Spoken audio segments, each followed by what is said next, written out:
This is an answer for Elle Beatty and her little one-year-old boy. So Elle asked me a question about one-year-old has started to become very, very difficult at feeding time. He always climbs out of the high chair and isn't interested in his food. He does still have 3 bottles a day of cow's milk of 200 ml each time. Should I be dropping these feeds or making them smaller? Great questions, Elle. And he's finally a good sleeper, so I don't think his lack of solids is affecting him. Huge thanks. Well, Elle, I'm going to give you 10 pointers as to how to address this problem with this high chair. And it's a really common problem.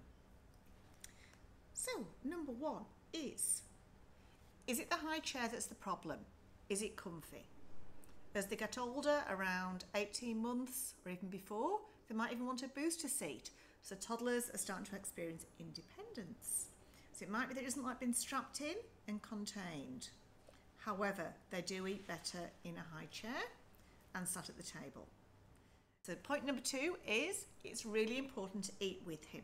When you eat with them and you let them eat finger foods, they can eat up to 25% more food. Point number 3, turn your TV off. TV watching is passive eating. So I want him to be really focusing on the eating part. Now you asked me about the milk, so point number 4. Yes, I would decrease those milk feeds. He needs to have just 2 servings of dairy a day, and a serving is a matchbox size of cheese, 40 grams, or 2 slices, or 200 ml of full cream milk, or a breastfeed, or formula, or a small tub of full fat yogurt. Not all those 3 things. So if he's having 3 bottles, then yes, I would decrease that right down, and I'd move him just to 1 feed a day, and I'd move that feed to a sippy cup and not a bottle either. And I think then he'll actually want to eat his food, he'll actually be hungry, but it might take till day 4 or 5 before that happens. Alrighty, let's look at point number 5. So giving them finger foods is really important. So if we don't give them finger foods, then they don't feel in control, and they can often reject the spoon and associate that with the high chair, and it all goes messy. So mainly finger foods with your toddler. I'd try and avoid any sort of spoon feeding or any food that needs to be spoon fed. Okay, point number 6, don't allow them to eat outside the high chair or even feed them in the bath or down the corridor, and I've seen all that happen before. Then we get to point number 7. Limit the meal times to 15 to 20 minutes. Don't let meal times go on forever, but give them food that's really easy to eat and it doesn't go on forever then.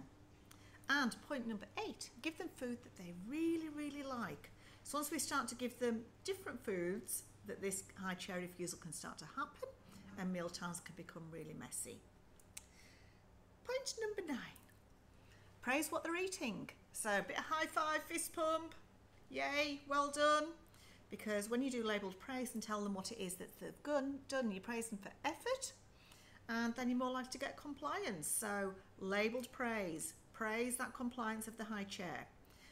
10, behavioural stuff. So start to increase the amount of exposure in the high chair each day, till eventually you get to 10 minutes and you get to 15 minutes. So you might just start off with a minute and then praise and go, well done.